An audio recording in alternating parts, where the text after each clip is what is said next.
Just added another component. I've been adding it up over the week. So it's Epstein, it's the grooming clans. We've bought all the politicians in America, but now he added one that we've now bought all. Just says, I will not respond to Cenk because he's talking about Jews with hook noses and, but nobody said anything about that. So he's talking, this is what they always do. You come at him with the problems of the Israeli government, can't do the kind of horrors that Germany and Israel have done without loading up an enormous amount of propaganda. The Germans said, Gott mit uns, God is with us. And Israel is literally saying, Gott mit uns, God is with us, and that is why we're allowed to steal this land. It's a little bit like if I sit down with you and share a pizza and I keep eating more and more slices of the pizza, and I say, I'm going to keep doing this until you recognize my right to my share of the pizza, but I'm not going to tell you what that share is, because I have to keep defending myself, because otherwise you're going to keep taking my pizza. Don't you let them go? Why are you so evil? And for 58 years say, no, I'm going to keep these as my human hostages. Okay. What's wrong with you? You've attacked all of your neighbors and taken their land. You're totally lying about self-defense. So this is one of those debates where you can see the entire worldview collapse of the left happening in real time. We've got Cenk from the Young Turks going head-to-head with an Israeli government advisor. And look, I'm just going to tell you right now, Cenk gets absolutely dismantled here. But what's fascinating is watching him try to claim Israel is somehow a bigger threat than Iran. Iran, the country funding Hamas, Hezbollah, the Houthis, literally every terrorist group in the Middle East. But according to Cenk, Israel's the problem because they defend themselves too well. It's actually insane. You're going to watch Cenk throw out numbers and statistics that sound impressive until you realize he's comparing a democratic ally that shares technology with us to a terrorist funding regime that chants death to America. And the best part? He accuses the Israeli guy of hiding behind accusations of anti-Semitism while literally repeating anti-Semitic talking points. I'm not even kidding. Watch this. Israel replacing Iran as the major regional threat. First of all, that's ridiculous. I'm sorry, it's simply absurd. Israel has not been developing regional proxies. Again, responding to Cenk is really not worthwhile because Cenk has an entire conspiracy theory. He just added another component. I've been adding it up over the week. So it's Epstein, it's the grooming clans. We've bought all the politicians in America, but now he added one that we've now bought all the heads of the Arab countries as well. Meaning, basically, according to Cenk, there's a little room with a dark light and a bunch of bearded Jews with hook noses, basically drooling with blood, kind of horns that have controlled the entire world. That's I mean, absurd. This is an anti-Semitic trope. If you want to look at Israel, why don't we look at Israel? Why don't we look to see the number of Nobel prizes Israel wins for science and medicine and law? Why don't we look for the ideal is, according to the United States Defense Department, which of course, according to Cenk, is completely bought, said that they have one model ally in the world, it's Israel. Why is that? Because we share our technology with the United States. The $3.4 billion, which is now going to be depleted to nothing, was shared with Israel, and the United States gets billions of dollars in technology in response.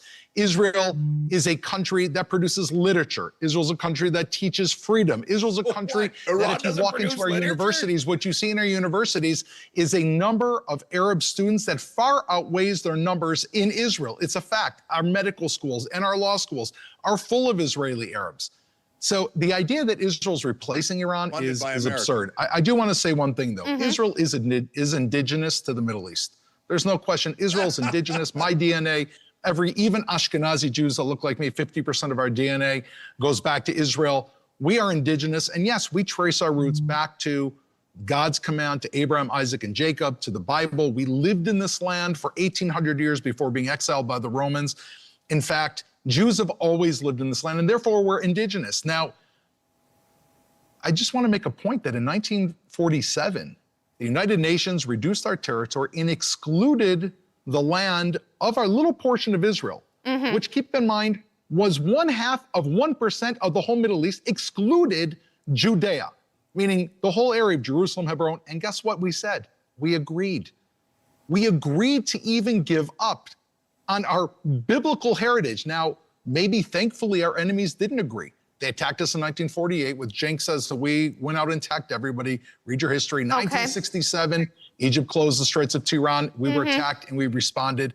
There is probably no other country on earth that has more of a legal tie to their land, which they received as a defensive measure from defending themselves, than Israel has to that area. So no, we are not replacing Iran. Yes, we are indigenous, and the world should be coming together to stop Iran before it is too late. We're almost out of time, so very briefly, Cenk, let me give you a response. Yeah, so I explained in numbers and in great detail. So 100 nukes that Israel has, the 7 countries they've attacked, 83% civilian kill ratio, 94% of Congress they've donated to, legally bribed, #1 donor to Trump, Biden, etc. So instead of countering with facts, he just says, I will not respond to Cenk because he's talking about Jews with hook noses and... But nobody said anything about that. So he's talking, this is what they always do. You come at him with the problems of the Israeli government, and every government has issues. The Iranian government has issues, the American government, the Israeli government. They go, no, the Israeli government is holy and moral. It's the only government that doesn't have any issues. And if you accuse us with facts of the government doing something wrong, we're going to hide behind the human shields of Jews and Jewish Americans and call you an anti-Semite to end the conversation because you cannot argue on the facts. And so the reality is that's not remotely true. There's wonderful Jewish Americans throughout the country constantly fighting for peace and for justice, and they're wonderful. This has nothing to do with religion in that regard. Now, when we turn to the claim that Israel has some holy right to the land, look, again, that entire conversation is absurd and fake, because Muslims could also say we have a right to that land. Now we're at loggerheads. So what are we going to do? Kill each other forever over that supposed right to the land? What if the Mongols say, oh, because of my shaman religion, I'm owed half of China? Okay, are we supposed to take that seriously? Is that a real conversation? What else did, God whisper in your ear about how your government should oppress others and steal their land? That's not a serious conversation. That's a conversation of children. But Israel does that so they can say, hey, Christians in America, we're on your side. We're taking the Muslim land on your behalf for Christianity. We're the good guys. It's all a trick. It's the propaganda that we also saw in Germany. You can't do the kind of horrors that Germany and Israel have done without loading up an enormous amount of propaganda. The Germans said, Gott mit uns, God is with us. And Israel is literally saying, Gott mit uns, God is with us, and that is why we're allowed to steal this land. John, I want to ask you the same question I've put to our other 2 panelists. Do you think there is a growing sense of unease, a growing sense that Israel is becoming a source? Okay, so let's pause here, because this is where Cenk completely exposes himself, and I don't think he even realizes it. Did you catch what he just did? The Israeli advisor, Doron, just laid out actual historical facts, like verifiable facts. Israel accepted the 1947 UN partition. They literally said yes to a deal that excluded Jerusalem and their most important biblical sites. That's documented history. And what did their neighbors do? 7 Arab countries immediately attacked them the next day. Not Israel attacking, they were attacked. 1967? Same thing. Egypt closed the Straits of Tiran, which is an act of war, and Israel responded. These aren't opinions, these are facts. And Cenk's response? You're lying. You attacked first. You ethnically cleansed everyone. Like, dude, you can't just say stop lying when someone gives you documented historical events. That's not how arguments work. And then he goes on this rant about how Israel has 100 nukes and attacks civilians. Okay, first of all, every country in that region would wipe Israel off the map tomorrow if they could. Israel has nuclear weapons as a deterrent because they're surrounded by countries that have explicitly said they want to destroy them. That's not aggression, that's survival. But here's what really gets me, and I know you guys see this too. Cenk keeps saying the Israeli government, like he's making some sophisticated distinction. But then in the same breath, he's talking about AIPAC donations and claiming they've bought every politician in America. That's not criticizing a government policy, man. That's straight up saying Jews control American politics. And when Doron calls him out on it, Cenk acts offended. Nobody said anything about hook noses.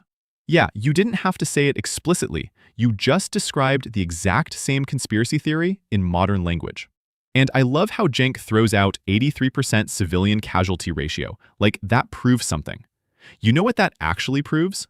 That Hamas operates from schools, hospitals, and residential buildings on purpose. That's not Israel targeting civilians. That's terrorists using human shields and then people like Cenk using the resulting casualties as propaganda. It's disgusting. The John guy with the pizza analogy. I mean, come on. Israel keeps eating more slices of the pizza. Okay, if someone keeps trying to stab you every time you sit down to eat pizza, and you defend yourself and end up with more pizza in the process, that's not theft. That's consequences. Israel didn't start a single one of those wars. Not one. And every time they win a defensive war, they're expected to give everything back and pretend it didn't happen. Let me know in the comments what you think about Cenk's whole "they won't define their borders" argument. Because to me, that's the most dishonest framing I've ever heard. Israel has offered borders multiple times. The Palestinians have rejected every single peace deal. Every single one. But somehow that's Israel's fault? A source of instability in the region? Or, as Doron is saying, do you think that that rests at the feet of Iran? Well, I think there's no question that Israel is increasingly losing the battle for hearts and minds around the world. I think that even Israel's best friends would acknowledge that. And of course, its actions in Gaza since October 7th have played a large part in that. I know that there is a narrative in Israel of that, that it's constantly somehow under attack and simply defending itself. That it just simply does not bear scrutiny. It doesn't really hold up to the reality that people have been able to see with their own eyes. I think this conversation started with Mike Huckabee's comments, giving Israel carte blanche on biblical terms to take land from Egypt to Mesopotamia to wherever else. I haven't heard Doron's response to that. I would kind of love to know whether that is something that he would agree with, because I think for a lot of us who look at this and who try to be as fair as we can be, we see that in Israel is a country that constantly demands that its enemies recognize its right to exist, while also having never actually made clear where its borders end. It's a kind of a curious demand to make, to say, we're not going to tell you how big our country is or is going to get, but you have to recognize our right to exist. It's a little bit like if I sit down with you and share a pizza and I keep eating more and more slices of the pizza and I say, I'm going to keep doing this until you recognize my right to my share of the pizza, but I'm not going to tell you what that share is because I have to keep defending myself because otherwise you're going to keep taking my pizza. That is in a nutshell the kind of Israeli argument when it comes to borders and recognition and this entire narrative. And I think that is kind of, I don't want to put words in his mouth, but I think that's kind of what Cenk is getting at. Okay, we're almost out of time. Doron, a brief response to balance things out, and then we'll have to wrap it up. As I said, the greatest proof is in looking what Israel said to the United Nations in 1947 when they offered Israel a piece of land that did not include the most important part of our biblical homeland. And the answer was yes, we accepted. And we did nothing whatsoever to try to go beyond our borders. In 1948, in May, we declared a state of Israel and we were attacked by 7 countries and our borders changed. In 1967, we were attacked by 3 countries after we publicly went on the record and asked them not to, especially Jordan, and our borders changed. We were attacked in 1973, in which we gave back the Sinai Peninsula to Egypt, even though they attacked us from the Sinai. Now, I want to remind all of us, I understand what you say, there's a narrative in Israel, John. Well, I can tell you since I was down south in the morning of October 8th, this is not a narrative. I saw people hanging outside their cars. I saw dead women on their cars. I saw babies. I saw baby bottles.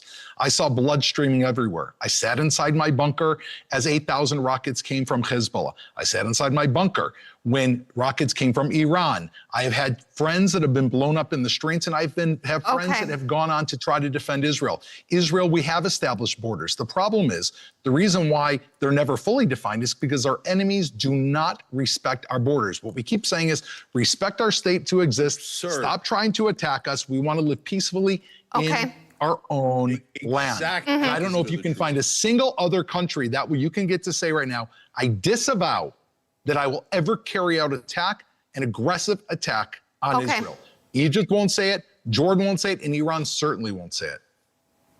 They're pretending that they're not occupying the Palestinians. Why don't you let them go? Why are you so evil? And for 58 years say, no, I'm going to keep these as my human hostages. Okay. What's wrong with you? You've attacked all of your neighbors and taken their land. You're totally lying about self-defense. Israel attacked in 1967. Jews only had 6% of the land in 1948, and they aggressively took it by ethnically cleansing the Palestinians in the Nakba. Please stop lying to the world, and most importantly, stop lying to yourself. All right.